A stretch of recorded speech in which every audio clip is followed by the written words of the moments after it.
Onlar bugün düzdür, mənim ünvanıma müəyyən ittihamlar irəli sürürlər, hadisa Etibar Məmmədovun ünvanına və bir sıra başqalarının ünvanına özlərinin günahsız olduğunu biruzə verməyə çalışırlar.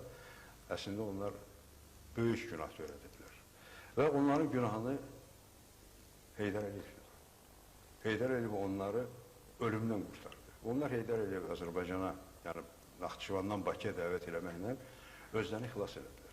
Əgər o hadisələr davam edəsəydi, mən əminəm ki, Azərbaycan xalqı, müdrik xalqı o hadisələri törədənlərin hamısının cəzasını və layiqli cəzasını verəcəkdir. O dövr hakimiyyətdə onlar öz qorxularından Heydər Əliyevə müraciət edib, dəvət elədilər və o da gəldi, onların da canını qurtardı. Həm Azərbaycanın parçalanmasının qarşısı alındı, həm də o dövr hakimiyyətdə olanlar məsuliyyətdən qurtardılar. Düzdür, bir-ikisinə bir neçə ay, bir-iki il belə iş zad verildi. Mən deyərdim ki, o iş alanlar, yəni məhbəsdə olanlar bilavasitə o işin təşkilatçıları yox, daha doğrusu bir iştirakçıları kimi cəzalandırdılar. Amma işin təşkilatçıları və başlarında duranlar cəzadan kənarda qaldılar. Şadman bəy, ümumiyyətlə bu hadisələr Azərbaycan tarixinə necə səciyyələnməlidir sizə? Buna ikili yanaşmaq mümkündür. Bu birincisi Azərbaycan xalqı üçün, yəni o dövr üçün bir faciə idi. Bu qardaş qanının axıdılması xalq üçün faciə idi.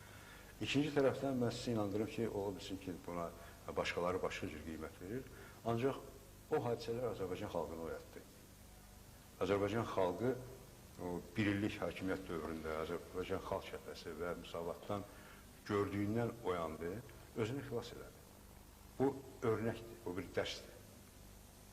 Ümumiyyətlə, o hadisələr ətrafında, yəni bayaqda toxunduğu məqama xeyli qaranlıq məqamların qaldığı deyilir. Ümumiyyətlə, çoxdur bu məqamlar? Sözsüz ki, o məqamların hamısı bugünə kimi aydın deyil, açılmayıb və onların hamısının açılması da qeyri-mümkündür. Bir də qayıdaq söhbətimizin əvvəlinə, əgər burada qonşu ölkələrin maraqları var idisə, o maraqları onlar kimlərinsə vasitəsilə Azərbaycanda həyata keçirməli idi. Deməli, o qonşu ölkələrin maraqlarının bu məqamları qaldı qonşu ölkələrdə, onları biz açıb danışa bilmərik. 9 saylı hərbi hissə qanlı toqquşma meydanına çevrildi. Cəbhədə erməni daşnaqlarına qarşı döyüşəsi milli qüvvələr Gəncədə bir-birinə silah daldırdılar. Hərbi